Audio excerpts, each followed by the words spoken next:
You're listening to We Deepen Media. Ugh, politics. Did you get triggered?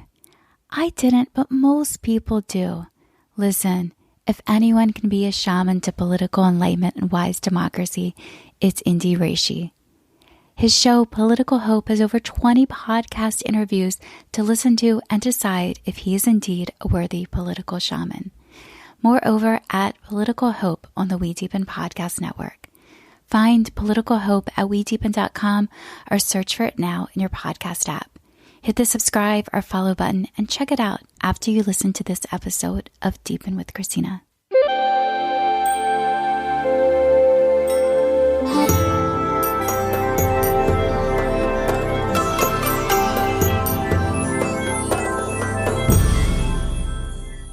Well, hello there, my friends. Welcome to another episode of Deepen with Christina.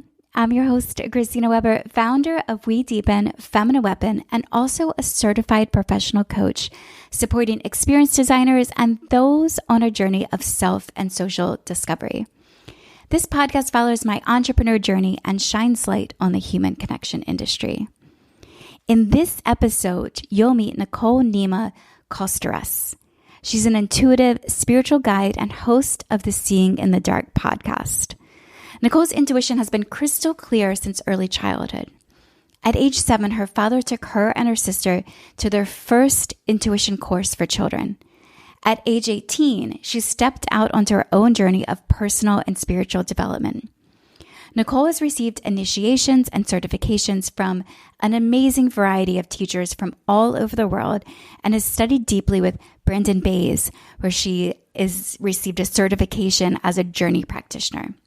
She's did a 3-year mediumship training with Jose Gosschalk. She's done a year-long training in wild Tantra.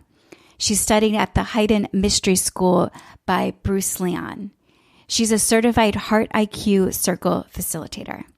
She's studied authentic relating with international trainer Jason Diggs, who's episode 5 of Deepen with Christina. She's done 10-day and 100-hour plus Vipassana Silence Meditations.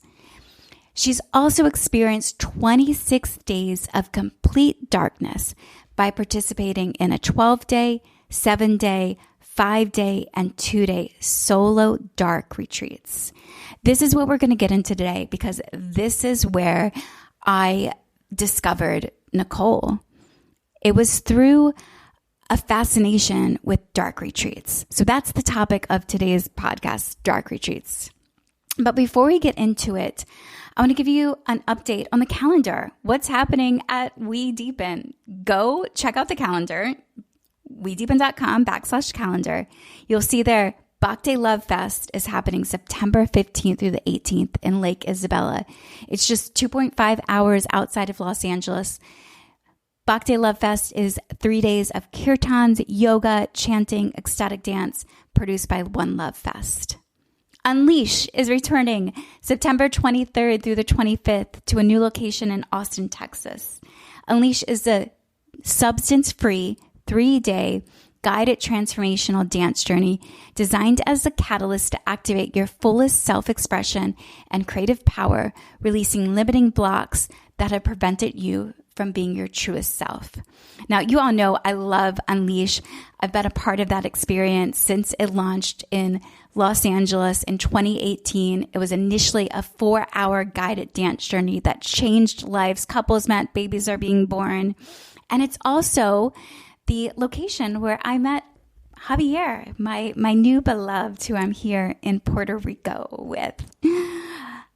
On the calendar, also see a Tantra speed date.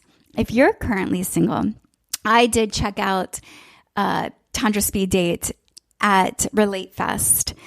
Guy facilitated the experience. He's the founder of, or the co-founder, him and Lauren, co-founder of the Tantra Institute, which produces Tantra speed date.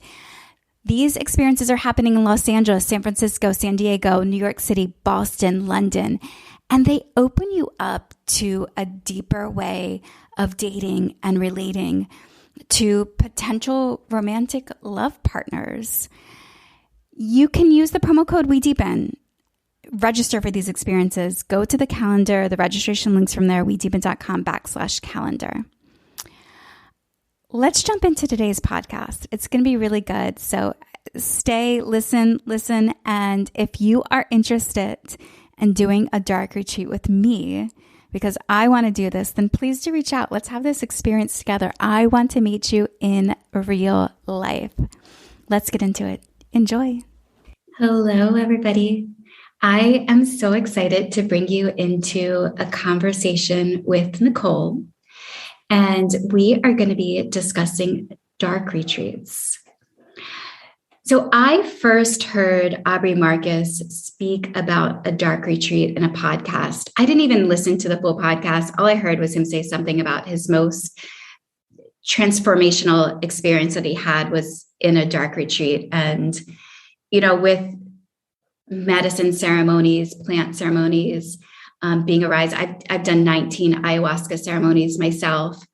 And to hear about a dark retreat, it really just perked my interest. I became so curious, sort of obsessive for a 2-week period of time to want to understand what happens in a dark retreat.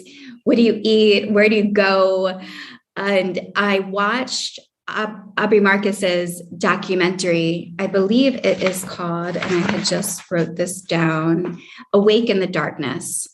And it's a 50-minute documentary. It's well done, but I also felt at the end of it, I was a little bit unsatisfied because as being a woman, I felt a little bit that I couldn't fully relate to his experience. So I went to Google and I asked the question on Google, do women do dark retreats?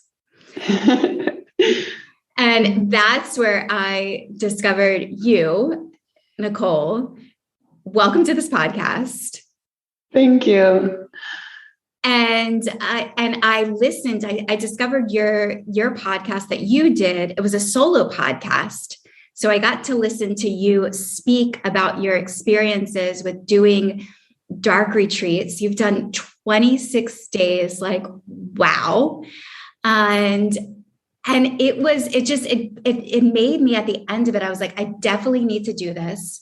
I started looking for dark retreats within the United States, which I haven't found much. So I'm curious even too, of my partner has a retreat center and I keep thinking we should have dark retreats. Like, where do we go in the United States for this? So I'm so excited that you are here and we're having this conversation. I believe you're in Amsterdam today. I am, yes.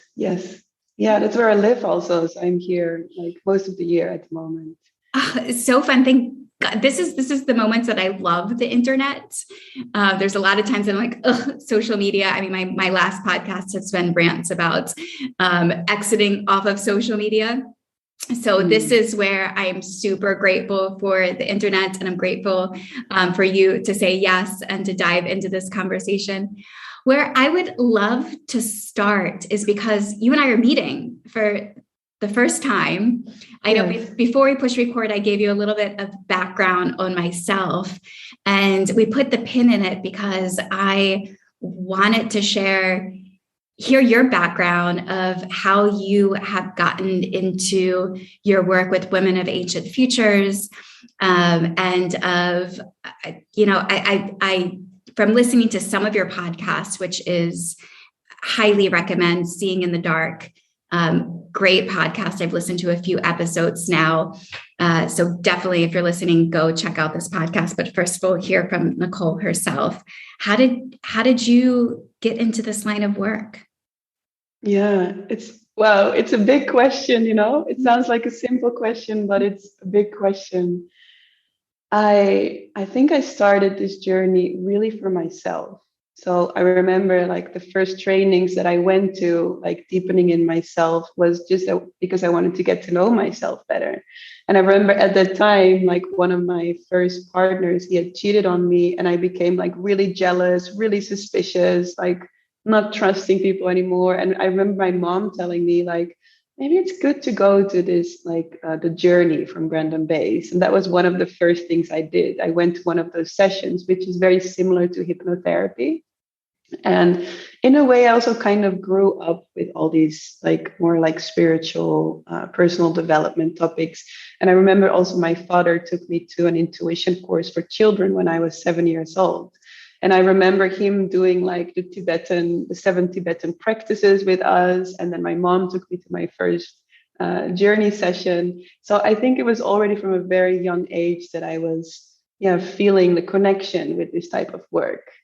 But it wasn't until I was 18 that I really started to walk my own path in that and really started to follow my curiosity, just from a longing to feel more free emotionally. I think that was my first impulse. And I think throughout the years of studying all these different things, like I've never been only someone who is going to study in one modality. I always had like many different interests, from body work to mediumship to like all these different things. And I think there was so much overflow from that at some point that I naturally started to give to others. Right. So I started as a masseuse, actually. My first dream was to have a full, like, successful massage practice, which never happened. And that just led me to where I am today, something completely different. But such a beautiful journey for me of surrendering and trusting life more. And I think that's where my first connection to the dark started to happen, because I was very polarized in the shadow of the strong, independent woman. So I really felt like I need to do it by myself, like not surrendered in my relationships, not surrendered to life, like very much in a like pushy way of trying to make my business work.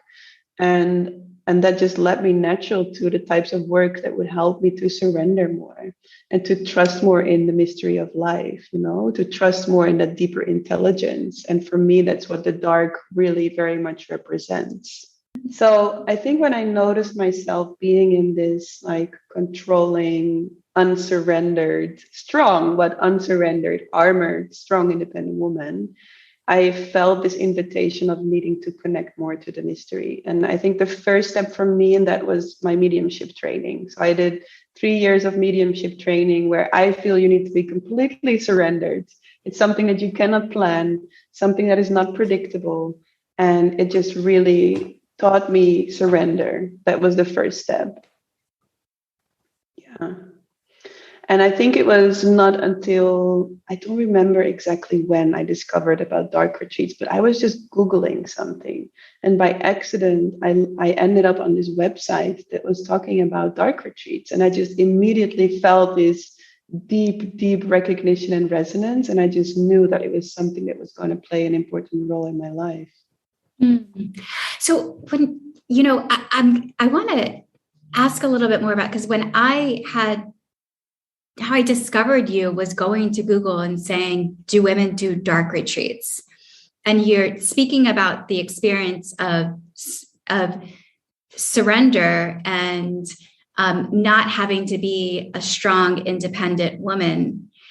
Can you speak to any of, I obviously you're a woman, but in having that experience of what is the difference for men and women that they may take? Are men going into dark retreats to surrender as well? I don't know. I think the beauty of dark retreats is that you can go into it with your own intention. Meaning, I had one man actually in the next room of me in the last time when I was in Mexico, and he was practicing martial arts in the dark. I know people that practice breath work in the dark. I know people that go in there to practice yoga. Others go to practice meditation. For me, it's really a practice to surrender to something deeper that is moving me. So I don't have one practice. I always allow like something deeper to guide me in each moment. So some days I would lay on the bed doing nothing and just surrendering into whatever my body is revealing to me. Other days I would be shaking and dancing. Some days I would be connected to self-pleasure practices, to my sexual energy. Other days I would like sing and use my voice. So that's what I love about the dark. There is not like set rules, at least not in my experience. Maybe some traditions have, but there are no set rules of how you need to be or what you need to do in there. Okay, let's dive into the dark retreat. Where did this practice come from? So I know there's many different traditions from all over the world who have a connection with practice in the dark. So there is like the yogic tradition in India, where they would sit in the dark caves and do different forms of yoga and meditation. And there is also the traditional 90-day Kaya Kalpa, which is also from India, where they used to go into dark and they are supported with different treatments. And it's like a really big 3-month basically death process that you go into. I cannot even imagine the process that you go into when you go in there 90 days. But there's also the indigenous tribes from Colombia who have it in their shamanic traditions to go into the dark. So there's different traditions all over the world that have known the power of the dark for many, many, many years. And I've heard too that there's, I can't remember what culture does this, but I believe Marcus Aubrey speaks to it in his podcast around a specific tribe that select children when they were born. They would take them and they would place them in darkness, and they would be raised in darkness and come out in their 20s. And they would be the oracles of that tribe or community. I get goosebumps when you share about it. Yeah. Is that's real? Yeah, it's real. And I think this is actually the tribe from Colombia, where they bring, like, the children grow up. I think it's only boys that are picked from the tribe, and they grow up in the dark and they become the shamans of the tribe at a later stage. So there's no interaction with the outside world whatsoever. They only have the dark that teaches them about life. And it's, wow. I cannot even imagine how you would come out of that growing up in complete darkness. I can't imagine. The only thing that I can potentially compare it to is I had a friend who was a meditating monk from 25 to 35. And so he sat in meditation for 10 years. Other than that, wild. So how does one prepare for a dark retreat? I don't know if there's necessarily a preparation needed. And that's maybe also like the way I like to do things is I go in fully, So I like when I see something that inspires me and I want to learn more about it, I go like fully in. So my first dark retreat was 12 days. I never did anything in complete darkness. I just throw myself in and see what happens. And there's other people that feel like, oh, maybe I want to start with spending an evening in complete darkness in my bedroom, and then maybe I want to try out what it feels like to spend one day in complete darkness. I don't think there's necessarily a set preparation before you go in complete darkness. I think what's important is that you feel the pull. You feel the pull. Yeah. And that you're willing, and also that you have certain skills to support yourself. So if you go in an individual dark retreat, it means there is no support there with you, right? You're in that room by yourself. And like, for sure, there's fears and emotions and other things coming up during your dark retreat. So I think at the least you need to be able to support yourself when there is pain coming up, when there is intense emotions coming up, that it's really helpful if you can hold yourself through that. That definitely seems like important stuff of, having a meditation practice or a yoga practice or modalities that can support you. Yes. To support your will to stay there, because, exactly. The door is unlocked. So you can actually exit the dark retreat in any moment on your own. Yes. Yeah, you can. You mentioned too of you can go into complete darkness in your own bedroom for an hour.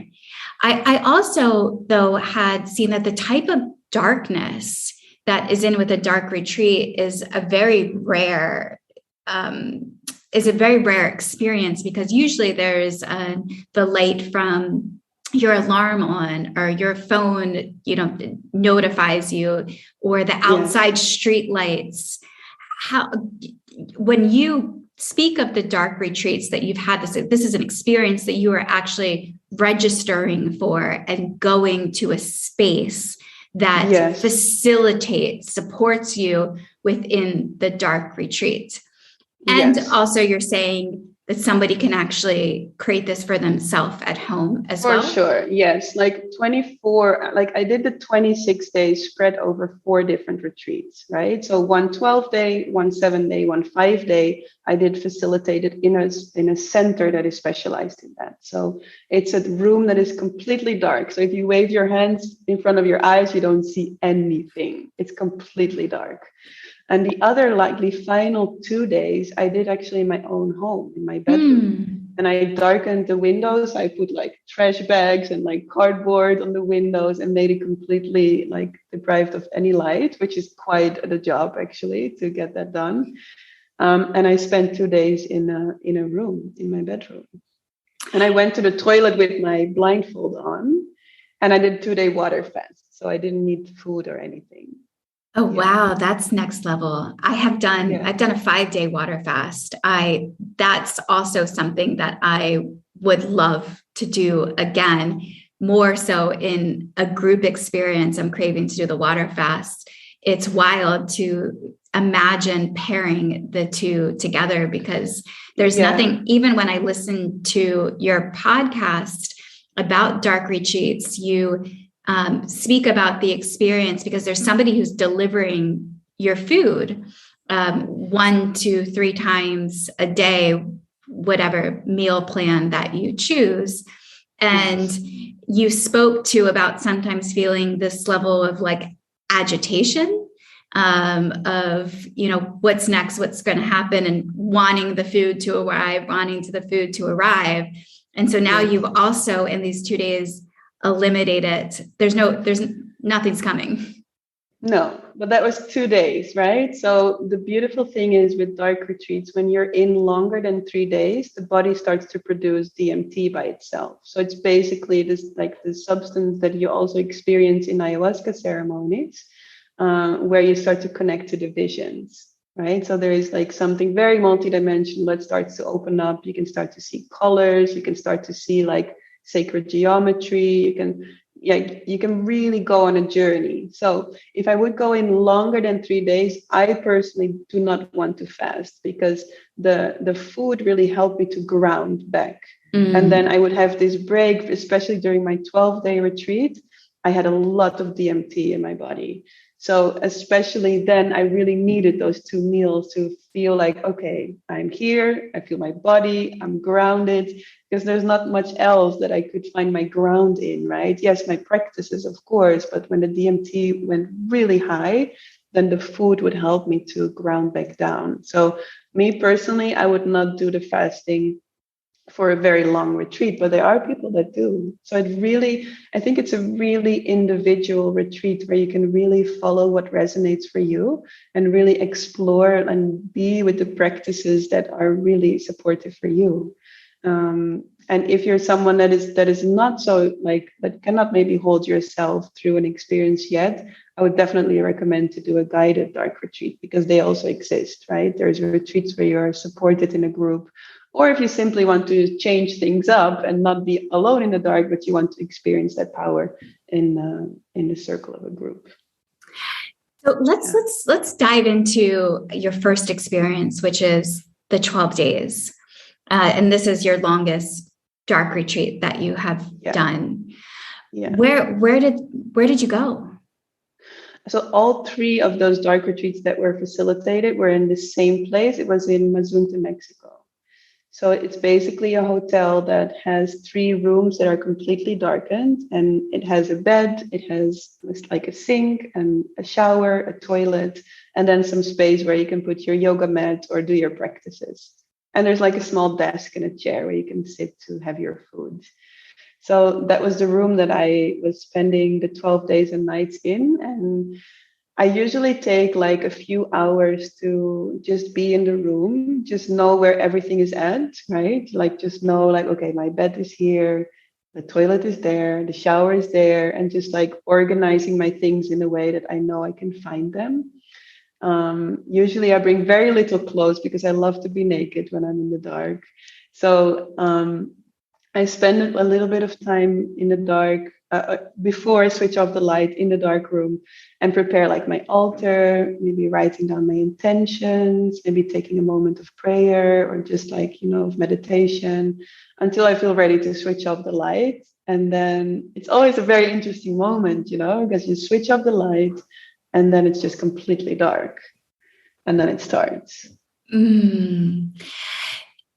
So when somebody is deciding that they want to do a dark retreat, and it's beautiful to know about this space in Mexico, what should, like when someone's searching online for where to go, what should be considered?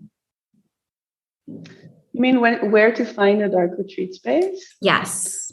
I think you don't really need a lot because you're in a room, it's dark. So it doesn't necessarily need to be luxurious or, like there are like really simple domes. So I think it's beautiful to ask yourself, do you want running water? Because a friend of mine, she went, I think in Thailand, in Copenhagen, and they have like these domes that you go into, but there's no shower, for example. So there is a toilet, but no shower. Like I really like to shower because especially when I'm in an intense emotional process, I just want to like go under that shower and just like rinse it all off my body. Like this was one of the things that really helped me when intensity was showing up. So I think to really see what type of room you're longing for, do you want to be in the middle of nowhere, somewhere in nature? Do you want to be like in a like hotel surroundings where someone can bring you food easily? And like, I think it's also just following your intuition. There is a link that I can share also where you can see all the dark rooms across the world and just explore, follow your intuition and explore which one you feel pulled towards. Yeah. What do you bring? So what I bring, it's not a lot. I usually don't wear clothes. So I bring a sarong, like a sarong just to like cover myself because the fresh air comes from the air conditioning in the place where I go. So sometimes it can get a bit chilly. So I bring my sarong. Maybe I do bring one set of clothes, like some like leggings and socks and some long sleeves. I usually bring my yoga mat. I bring my earplugs just so that if I want to completely shut myself off from any surrounding sounds, whether that would be nature sounds or people or whatever, just to have my earplugs. I always bring pen and paper to write things down, even though I don't see what I'm writing. I always sometimes I have this amazing download, and I'm like, oh, I really need to remember this. And if I don't write it down, it would stay in my head. So I always have my pen and paper with me. I always have my essential oils with me to like, if there's an intense process that it helps me to relax again.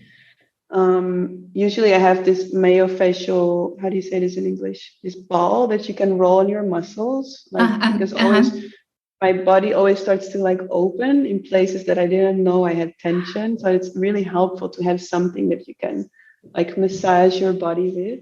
Yeah. Did you say your butt cheeks relaxed? Yes. Oh my God. Oh my God. I remember somewhere halfway into the retreat, I felt suddenly this muscle in my butt that just like relaxed. And I was like, oh my God, I've been walking around with a tense butt my whole life, And I think it's really like, because when I speak about the dark and the light, what I see in the world is, or I want to say so many things at the same time. Like my journey started with ascension. Right? So it started with really developing my upper chakras, really developing in meditation, getting to know myself beyond my body, like getting to know myself as consciousness, connecting with like spirit guides, with my mediumship abilities. And so for me, my lower chakras were very undernourished, let's say. Right. So for me, that connects to the dark, like the more denser qualities that we have. So it's like our human experience in this physical body. The lower chakras also represent like our sexuality, our raw primal nature. And I feel when we are underdeveloped in our more darker, denser qualities, meaning not dark as evil. I think many people, when they hear the dark, it's like, oh, the dark, that's evil. No, the dark is where everything starts. Like, when you grow as a human being, it starts in the dark of the womb. when a seed grows, it starts in the dark of the earth. And I think that we need to, as a humanity, reconnect to the power of the dark and recognize that everything starts from the dark, right? I think it's so overemphasized in the world with all the light workers and everything needs to be integrated in the light. I believe that dark has its own integration and its own power. So for me, my journey into my own dark was very much about like integrating my lower chakras. And one of them was my base chakra that was really contracted. And when our base chakra is very contracted, we like searching for a sense of belonging. We don't feel at home on this planet. We are running through life from a place of survival, like not trusting life, feeling scared to surrender into it. So when these butt muscles suddenly relaxed, I could feel that it was, like it's my butt muscles, but it's something so much deeper, It's like daring to surrender into the earth again, daring to be held and supported by life again. And so that was such a big moment for me to feeling that base chakra integrating again and relaxing again. Wow. Before I jump into further of like what you're doing in the dark retreat, is there anything else that you suggest somebody to bring with them? Yeah, we were talking about what to bring. So I always bring my like yoni eggs and yoni wands because I really love to explore my sexual energy in the dark. Like when the DMT activates in the body, our intuition goes times 1,000, like everything becomes so open. So that means I can exactly feel where my energy flows in the body and where it stagnates, like how my organs are feeling, where my sexual energy activates, where it flows and where maybe it's difficult to flow. So I love to like bring like yoni eggs or my yoni wand to also connect to qualities of pleasure in my body. And then of course your normal things like your toothbrush and maybe a nice like body butter so you can take care of your body and massage your body. I think that's about it. Maybe some altar items. You also had mentioned that you were going to start taking in a voice recorder. I wanted to try that actually, but I didn't because I couldn't figure out how to do that without having light pollution. So in the end, I decided not to bring a voice recorder, but actually just keep writing things down. Keep writing things down. Everybody always asks when I say, bring a journal. They're always like, how do you see? How do you write anything down? When you get out, kind of hope that you can still read it when you come out. And can you still read? Can you comprehend your notes? Not always, but I think in the end it doesn't really matter.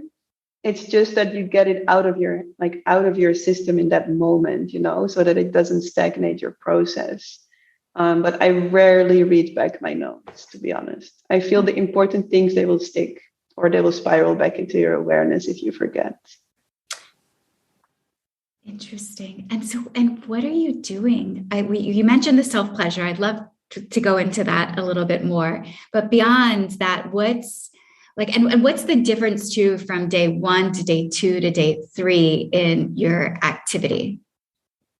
Yeah. It's very different. It very much depends on how I go into the darkness retreat, how I started. My first one, I was really rested. I came from like traveling in Brazil and I went to all these amazing like medicine ceremonies and rituals. And like I had a really nourishing time beforehand. So when I came in, I almost I didn't sleep more than usually. I felt really alive and awake and very active. But the second time I came in from a big launch, my biggest launch ever in my business, and I was really tired. So I slept for the first 2 days, right? So it's very dependent. But for most people, the first 2 days, the body, because it's in the dark, thinks, I'm going to sleep now, right? So some people need a few days to get used to being in complete darkness and for the body to adjust. And I think it's a really beautiful time to also take that rest. If your body wants to rest and sleep, then rest and sleep. You don't have to do anything. That's good to hear, because I think I would go into it and I would sleep. I'm such a good sleeper.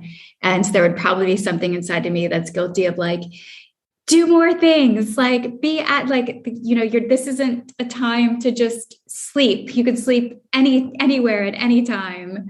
So giving yourself the permission to sleep through it. Totally. And I basically have one practice in the dark. I mean, I named many different ones, but it's one practice. And for me, it's surrendering to a deeper intelligence moving me. So it's very much about shifting from moving to being moved, from doing to being done. That's my one practice that I always take with me in the dark. And I notice the moments when I'm surrendered to that, everything flows in alignment. So I remember times where I would just fully be like in that space of allowing myself to be moved by that deeper intelligence, by that intuitive whispers. And I would remember times where I would sit down in my chair and the food arrives, right? Such alignment. But I also remember times where I would feel disconnected from that flow, and I would go into my mind and be like, oh, when is my food coming? I feel restless and like not so sure what to do. So it's really beautiful to witness yourself in the dark and to see what tendencies we have to come out of how life is naturally moving us, right? To see the tendencies where we tend to hold back when life is moving us into a certain direction because we doubt, or to see where we start to push and force and make things go faster or make things happen instead of leaning back into that surrendered space. When you say surrender, because that has been an intention of mine off and on for years. And some people, when I speak of surrender, are concerned with surrender. Like if I sit back and surrender, then, that's where I'll get in trouble. That's where I'm not being proactive or moving forward into my life. How do you reconcile surrender versus forward motion? Yeah. So there is a big, surrender doesn't mean doing nothing. That's really important to understand when we talk about surrender. Surrender does not mean doing nothing. I can be super surrendered and super active in that, right? So surrender for me is about availability. It's about an availability for something deeper to move me and inspire me. And I think what I really see in this world is that so many of us are running from a place of what we think we should be doing, from all these strategies and 12-step plans, we project what maybe worked in the past and project it onto the future. And there's this overemphasis on control and a sense of safety and predictability and planning. But I feel when we connect more to the darker qualities, more to the feminine qualities, more to the mystery, it's the space where we are invited to maybe not always see exactly where we're going, but trusting our deeper inner knowing, and the guidance that it brings us in each moment. And I feel where I am today in my life, with my business, in my relationship, all come from that surrender to the mystery. And have I been working really hard? Yes, there's moments where that inspiration moves me in ways where I'm super active, making many hours of work, doing a lot. And there's moments where I am resting and not doing anything, right? So surrender for me has nothing to do with doing nothing, but it has everything to do with making yourself available for something deeper. I love that. Thank you for diving into surrender a little bit more. Yeah. So relationship, you mentioned you're in a relationship. Yes, I am. So how does a dark retreat affect the people around you? You go into this experience. How does that affect your relationship when you come out and connecting? You've just deeply connected with yourself. How does that then get brought into your personal relationships with those around you? Yeah, beautiful question. I think it's not different than going to an intense retreat or something, right? Or going to a training somewhere. Then you come out different. You come out differently. And I think what really helps in my relationship is that my partner also does really deep journeys in himself. So he knows from me and I know from him that when we come out of an experience like that, that we get to know each other again, that we see, and it's something that we hold in our relationships as much as we can, to meet each other with fresh eyes every time. Because I think we can get assumptions not only in our relationship, but also in our friendships, assumptions of who someone is, or even what someone likes and doesn't like. And that is something that is fluid. We are not static beings that have like a set character or like a set way of being.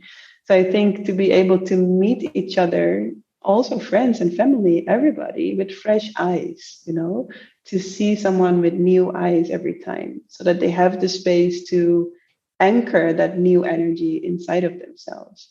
Because if we project that old image onto them, it makes it very hard for the other to actually land in who they are now, and who they are now, and who they are now. And I sometimes see that in old friends. Like if I meet friends from like 15 years ago, they still have that image of me 15 years ago, right? And I feel like, yeah, they're relating with me, but they're actually relating with an older version of me, not really seeing who I am here right now. Yeah. And how is it? I know that you had mentioned that you grew up with a mother who encouraged your spiritual journey. A lot of us didn't grow up in that way, and are surrounded by, people that may not understand if we want to embark on something that seems odd. As I speak about dark retreats, I during this period of time, I think I went through a process where I became a salesperson. I've never even done one, but I've been promoting the dark retreats, and it's met with all types of response. Oh, I would never do that. Who does that? Or sign me up. Yeah. How should one explain and explain? I'm gonna I think reword this question. If somebody is inspired to go on a journey, how do they communicate that to those around them so that they can receive support? I guess it depends on who you're explaining yourself to or who you're sharing with. I know people when I know that it doesn't matter how I would explain, they would just simply not understand or being able to grasp, because we're living in such different worlds. So I think it would be very much about finding community around you that does understand what you're doing, right? What I do see with the people that maybe do not understand, maybe sometimes I explain it in a simplified language, like, I'm going into this retreat because I want to find a deeper connection with myself. Like maybe I don't have to share about all like these multidimensional experiences and downloads, and because the other one would just look at me with question marks in their eyes, So what really helped me on my journey, and of course I've had a lot of support from my parents, but also a lot of support from community around me and friends around me who are on similar paths. And if you don't have that around you, like in the beginning, I didn't have that so much. Like I would be usually the only young one in like trainings, and there would be a lot of like 50 plus, 60 plus people in the spiritual courses. And in that time, it really helped me to just like follow teachers online and follow people around me that would remind me that it's okay, that it's normal that I have this longing, that it's beautiful to want to have this experience. Just anything that reminds you that you're not alone, basically. Anything that reminds you that you're not alone. But some people maybe cannot be explained to, and that's okay. I think I also had a time in my spiritual path where I tried to convince everybody, like try to convert everybody, because this is such an amazing thing. You should also come and do it, And I think I only realized that what works the most powerful for me is embodying this lifestyle, like embodying the core of my essence so deeply that it naturally inspires the people around me. And I feel that like converts many more people than trying to convert them, so to speak. And the same with relationships. Oh my God, with ex-partners, I would try to get them onto this path as well. And like, like invite them to come and join me. And it didn't work. It just caused a lot of resistance and maybe even more misunderstandings. So for me, the most powerful way to explain, maybe that's the whole point of it, is to embody. So there's this quote, like, don't try to explain your philosophy, embody it. And I think that's such a powerful transmission, because people will naturally start to become curious. And you might come out of that dark retreat and people are like, wow, I just noticed this glow. Like, what did you do? People naturally start to become curious. I love that word, embody. And it is true. They say, if you want to change the world, change yourself. Yeah, it sounds cliche, but it's so true. It's so true. So we haven't discussed food yet. Oh yeah. So I know you've done the 2 days where you were fasting. However, the 12, the 5, the 7 days, what do you eat? So this retreat center where I did all 3 of those retreats is next to a yoga school, and they make like vegan, gluten-free meals. So I ordered 2 meals a day from them. I never did more than 2 meals a day, because I also feel it's beautiful in the dark to give space, so that the body's not completely full all the time, but just to give space for the process and the emotions and the experiences. So for me, 2 meals a day was perfect. Just a late breakfast and an early dinner was really, that worked really well for me. My deepest dream is to land a dark temple one day, where just these dark retreats happen and where everything happens in complete darkness. And what I would do differently than I have experienced food-wise is to make sure that the food that is served is in support of the DMT process. Because there are certain foods that you can eat that break down the DMT. And I, at this point, don't know enough yet about that. But I know there are books from Mantak Chia.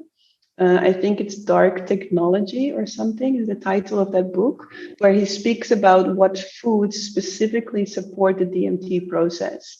And I think I noticed in my last 5-day retreat that the DMT wasn't as strong. And I was wondering if I was maybe eating some of those foods that break down the DMT. So what I envision for my dark temple one day is that everything is in support of that process in the dark. So the food is in support of the DMT process, like the atmosphere and the space, just the location of the space, and everything is going to be in support of the dark. I love this. And I do want to go. And I know you have done your retreats solo. And I have also heard this idea of doing the dark retreats in a group. However, before we jump into that, just for food wise, I have heard that Audrey Marcus speaks about the food that he was served was very bland, because they didn't want to get your senses hooked to expect something tasty to come your way. Is that also something that the food that you were served is it very bland? No, bland is like tasteless. Is that what you mean? Yeah. Bland is like it's not exciting. There's no flavors that are... Yeah, no, it was not the case here. And I think maybe because it's the food that was cooked for the yoga teacher trainings, right? So they simply go there and they bring the food to the dark rooms. So it was like in the morning, usually I got like some chia seeds with maybe some almond milk and fruits. And then in the afternoon, maybe I would get, I don't know exactly, maybe some quinoa with vegetables, or something I don't even exactly know what I got because it's dark, but like simple food, but not necessarily boring. No. And how do you get the food? Because you're in a dark space without light getting in. Yeah. And now that you asked me all these questions, I think we can actually link some posts on Instagram. And I have a video where if people are curious, I show the whole room. And I show also exactly what this double-doored box looks like where I get my food in. There's also a list of what to bring into the dark retreat. So I think it's going to be cool to link to those posts. Definitely. But it's basically a double-doored box. So they open the little box on the outside. They place the plate inside, and then they close it, and then I open it from the inside. So there's no light leakage in that. What let's talk a little about the DMT. So the DMT naturally releases in your body about 3 days into the experience. Yeah, for some it might be a bit earlier, for others it might be a bit later, but an average of 3 days. Yeah. And what's that experience like? If somebody's listening has no clue what DMT is, maybe we can start there. Yeah. So what happens is that the pineal gland activates more, right? So it's this gland, I think it's somewhere, I don't know exactly, I haven't studied anatomy that well, but I think it's somewhere here, like in our, like around our lower, like our, how do you call this? Like our lower head, like on top of the neck there, somewhere there, inside the head is the pineal gland. Oh, that's interesting. I thought it was the frontal cortex that was releasing in the third eye, but no, you're saying back behind the head. I don't know if there's also things releasing here. Like I never studied very deeply what happens exactly with the DMT, but I know that the pineal gland activates a lot. Okay. Maybe the DMT releases from here. You might be completely right. This I don't know. But from an experience, like from the experience itself, what really happens is that the intuition amplifies, right? So maybe what you're normally not aware of, suddenly you become aware of a lot. Even being in complete darkness, like there's no distraction. So you don't see anything. And normally throughout our day, we are so distracted by everything that we're seeing that is happening around us, right? So all the senses are basically undistracted. And then when the DMT activates, the intuition opens so much that I start to become aware of my thoughts a lot.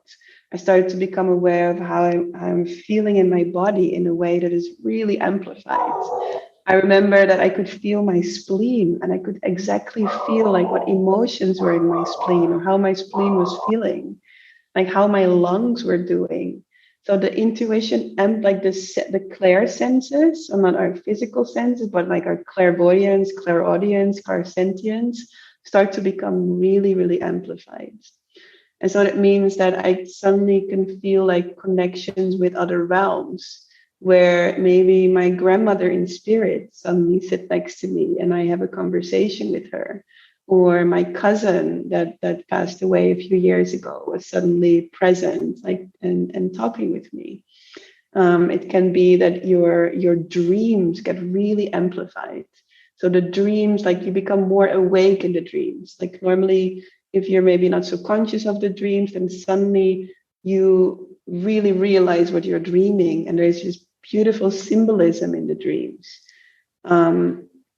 Physically, it can be that you start to see colors in the room.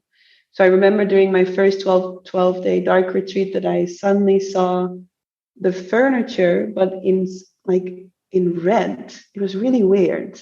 So I was seeing it, but it was all red. So it's like the senses start to work in very different ways than we would normally have in our daily life. Yeah. Wow. This is all so fascinating. It can also be intense though, because if you would see, for example, colors in sacred geometry or flashes, I also usually have that a few days, a lot of flashes, and it doesn't matter if I have my eyes open or closed, it's the same canvas, so to speak. So it can also be intense, but it can be very visual, and other times maybe it's more internal. So it also depends on how the DMT works in your body. Does that bring up at times? Does that get scary ever? So I think one fear that we all meet in the dark is the fear of the dark. Like as a child, I think who as a child was not scared in the dark? Maybe there were some, but I think many of us know a fear of the dark, right? So every single retreat that I've done, I meet this fear at some point. This fear of the dark, just not being able to see, or like just feeling like, oh my God, it's like you just cannot see. So that's one fear that I feel most of us will meet when we go in complete darkness. But also when the DMT process gets very strong, you can also really go in a journey into your like deepest fears or your deepest shadows or your deepest grief, or the body just naturally starts to unwind and just things release from our body in that process. So I've experienced many fears in the dark. Yeah. And you sit through them. I sit through them. I breathe and sit through them. Yeah. Yeah. Now I know that you facilitate retreats yourself, and Yes. you had one planned. I believe this was the pre-COVID or maybe earlier this year or something. And you're doing more group dark retreats. Can you speak to a little bit of like how the difference of a dark retreat versus a solo retreat? Yeah, I would say that a dark retreat in the group, you are being more held in a program. So there is the safety of knowing that there is someone there when you get stuck in your process. There's also the power of like being together, like sharing together, singing together, singing mantras together, being in silence together. So there's more the sense of togetherness and the safety of feeling held during the process. When you're alone in the dark, it's you and you know, and maybe your spirit guides if you're connecting with them, but it's you that needs to hold yourself through the process. Now, and I imagine for me, ideally, if I did, I'm totally curious about doing a dark retreat. I would love to do one. And there is the idea of a group one that feels nurturing. But I also, you mentioned this moment of self-pleasure and having that experience and also being separate. So ideally, I mean, for me, the idea of like having a dark retreat in a group, but also having a space that I could go to and be in private at times would be the most ideal experience. Is that something that you envision doing?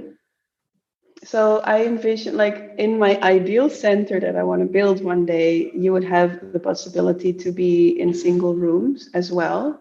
That is, so you have like the group space that you're in, and then you have the single or double rooms that you sleep in. And I know there is centers also that have the option for the group experience, and then you sleep or spend the rest of the day in your own room or in a double room. And I think depending on who you're in the room with, like I know like I've been in so many women's retreats, and like there can be pleasure practices in the group as well, and or maybe you have someone that you feel really comfortable with in your room, and you can still explore pleasure in your own body, and it's fine. But that's maybe also very individual, whether you feel safe exploring that or not. But there is definitely retreat centers that can facilitate the group experience and also have your own privacy in your room.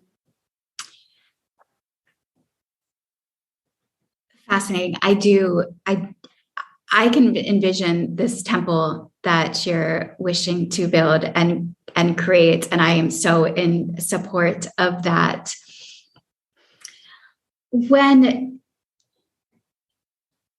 What's the last question because I know that we're going to wrap up soon, and there's so much more that I could still dive into it. I guess for when you decided to do 12 days, 7 days, 5 days, 2 days, what is weighing on that process? Like, what's the benefit of 12 days versus 7 days versus 5 days? Where should someone begin? I don't know if I'm the right person to ask that because I always dive in deep, you know. So my first retreat was 12 days. Like my first experience with Tantra was a year training. My third experience with ayahuasca was a diet in which we did 17 ceremonies. So it's like, don't ask me, you know, because my soul just dives in fully and loves that experience. So I think this is the beauty with dark retreats, at least that's how I see it. There are no shoulds. So I think it's really about what feels most nourishing for you. What feels most aligned for you? Is it that you maybe want to try it out, being 2 days in your own house and experience the dark? And if you cannot get your room completely dark, maybe you want to do it blindfolded, you know, just to have that experience and that taste. And in those 2 days, you will not have yet probably will not have the DMT experience, but you still have an experience what it feels like to be in darkness. Now, if you want to go for the full experience, I would at least go 5 days, 4 or 5 days, so that you have longer than those 3 days that the body needs to start producing the DMT.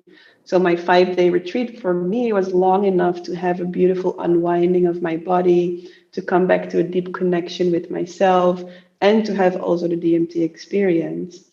But if you want to have like a very deep experience, then like 12 days, 21 days, 45 days, you go really deep into that. I hear that it peaks at 21 days, the DMT. Peaks? What does that mean that it peaks? So that means it rises and rises and rises the longer that you stay in the dark. And I never fact checked this, but I heard from people who were in that dark center, in the dark retreat center, that at 21 days, it stabilizes. And then it just like continues around that level. But I imagine that can also be individual again. And I imagine that you've experienced DMT releasing through other forms of plants or healing modalities beyond the dark retreat.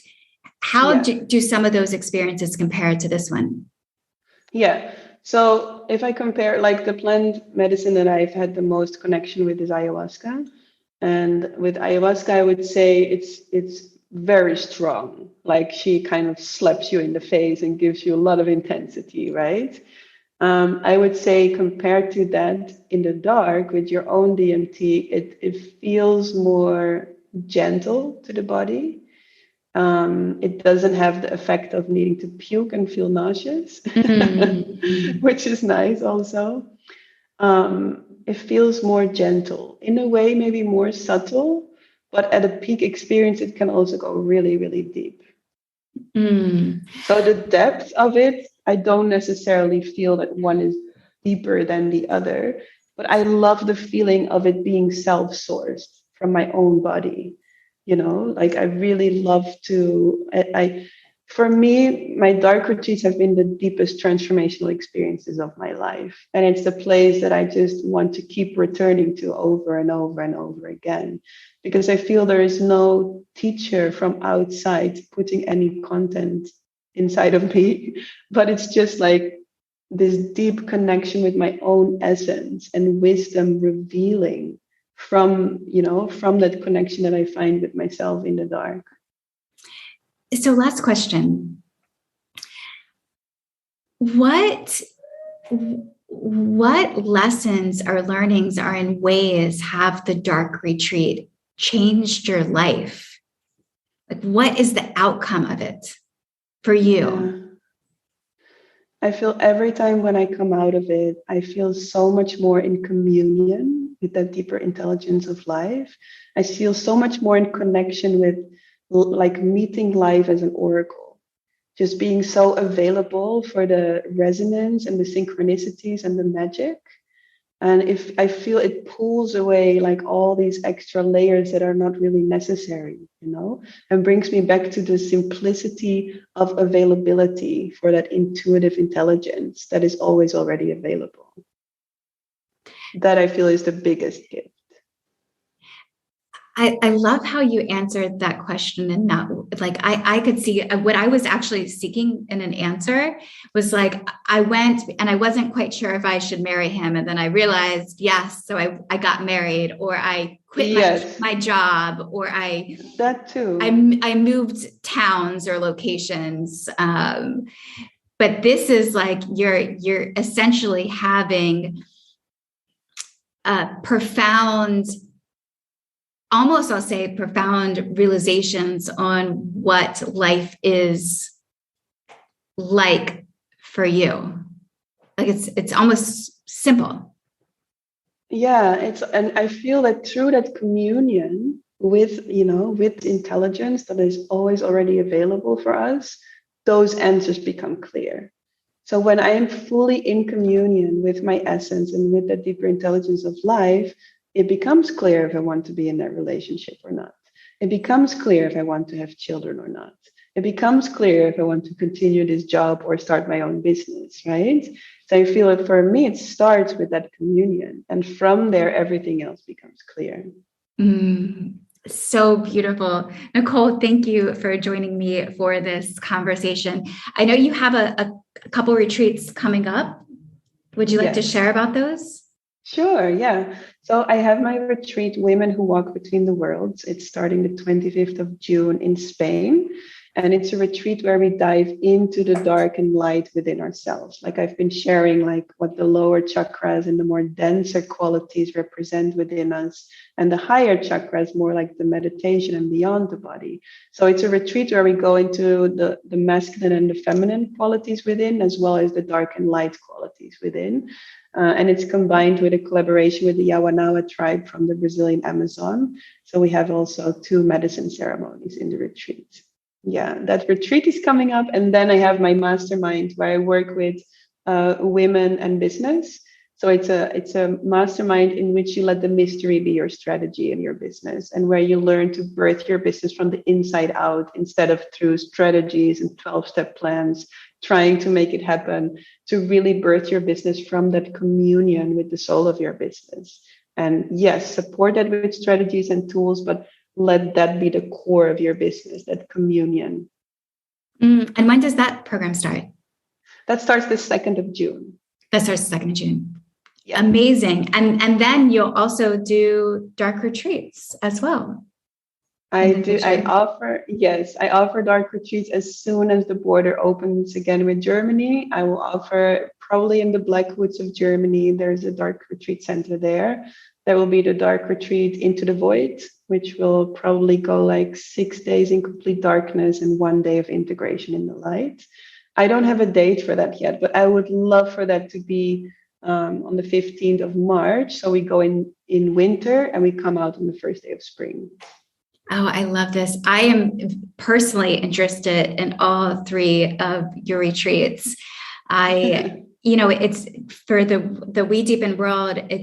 I feel like having this conversation with you is connecting greater worlds because you have this like newness to you, to us, in the United States, and also, our community tends to be bopping again within the United States and Bali and Tulum.